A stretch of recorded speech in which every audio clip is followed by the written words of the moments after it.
Hello नमस्कार मित्रांनो, स्वागत आहे तुमचं टीच वायर आपल्या एज्युकेशन प्लॅटफॉर्मवर। तर मित्रांनो, आज आहे 26 डिसेंबर 2023। तर मित्रांनो, आजच्या दिवसाच्या ज्या काही चालू घडामोडी होत असतील त्या चालू घडामोडी आपण या व्हिडिओच्या माध्यमातून बघणार आहोत।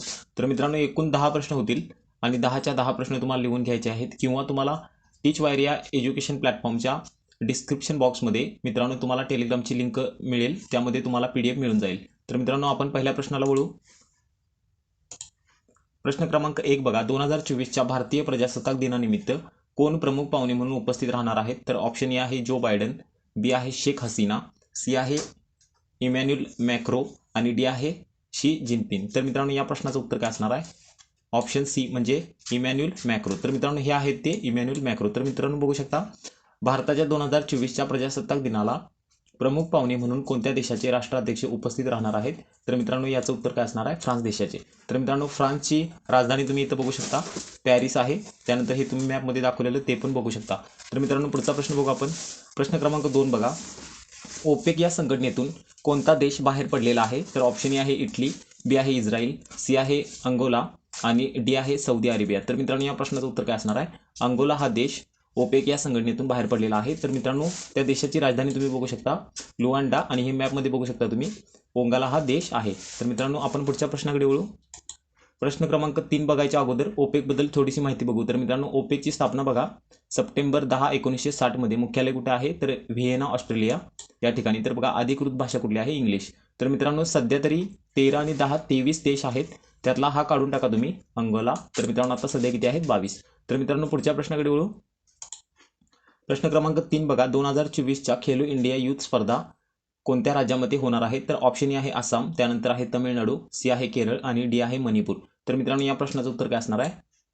तमिळनाडू या राज्यामध्ये होणार आहे। तर मित्रांनो, हा भारताचा नकाशा आहे आणि इथं तुम्हाला तमिळनाडू दिसत असेल। तर तमिळनाडूचे सध्याचे जे सीएम आहेत म्हणजेच मुख्यमंत्री, तर बघा MK स्टॅलिन। तर मित्रांनो, पुढच्या प्रश्नाकडे वळू आपण।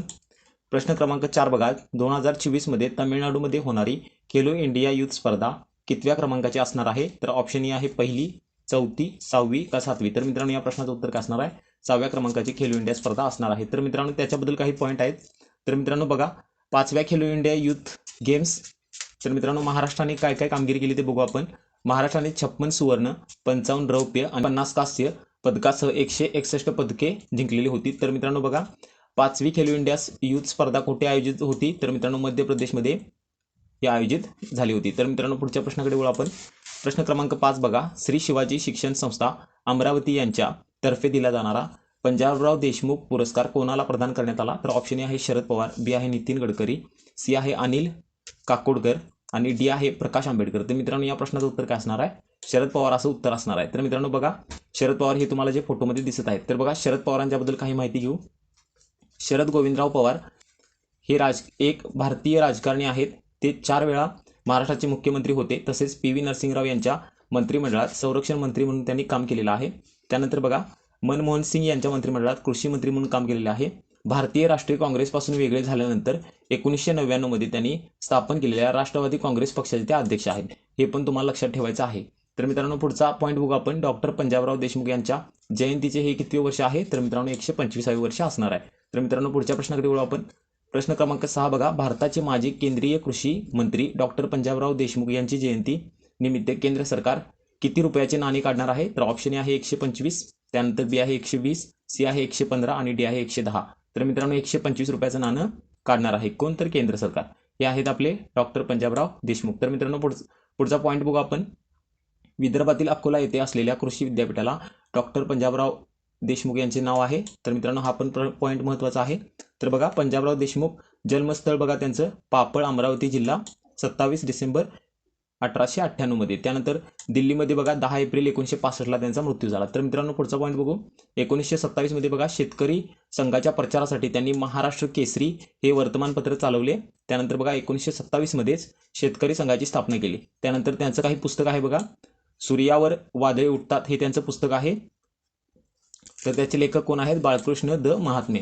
हे पण तुम्हाला लक्षात ठेवायचं आहे। तर पुढच्या प्रश्नाकडे वळू आपण। प्रश्न 7 बघा, भारतीय महिला क्रिकेट संघाने कसोटी क्रिकेटमध्ये पहिल्यांदा कोणत्या देशाला पराभूत केलं? अतिशय महत्त्वाचा प्रश्न। इंग्लंड, ऑस्ट्रेलिया, न्यूझीलंड का श्रीलंका? तर मित्रांनो, या प्रश्नाचं उत्तर काय असणार आहे? ऑस्ट्रेलिया संघाला भारतीय महिला क्रिकेट संघाने पहिल्यांदाच कसोटी क्रिकेटमध्ये पराभूत केलेला आहे. तर मित्रांनो पुढचा प्रश्न बघू. प्रश्न क्रमांक 8. इंग्लिश प्रीमियर लीग फुटबॉल स्पर्धेत रेफरीची भूमिका बजावणारी रिबेका वेल्च ही कितवी भारतीय महिला ठरलेली आहे? तर पहिली, दुसरी, तिसरी, चौथी. तर मित्रांनो या आहेत रिबेका वेल्स. तर ह्या पहिल्या महिला ठरलेल्या आहेत. कशासाठी? तर इंग्लिश प्रीमियर लीग फुटबॉल स्पर्धेत रेफरीची भूमिका बजावणारी महिला. तर मित्रांनो पुढचा प्रश्न बघू आपण.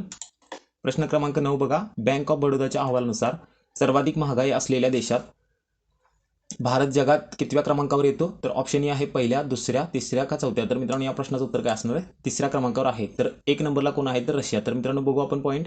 बँक ऑफ बडोदाच्या अहवालानुसार जगात सर्वाधिक महागाई असलेल्या देशांच्या यादीत प्रथम क्रमांकावर कोणता देश आहे? तर मित्रांनो रशिया. त्यानंतर बघा रशियामध्ये महागाईचा दर किती टक्के आहे? तर 7.5.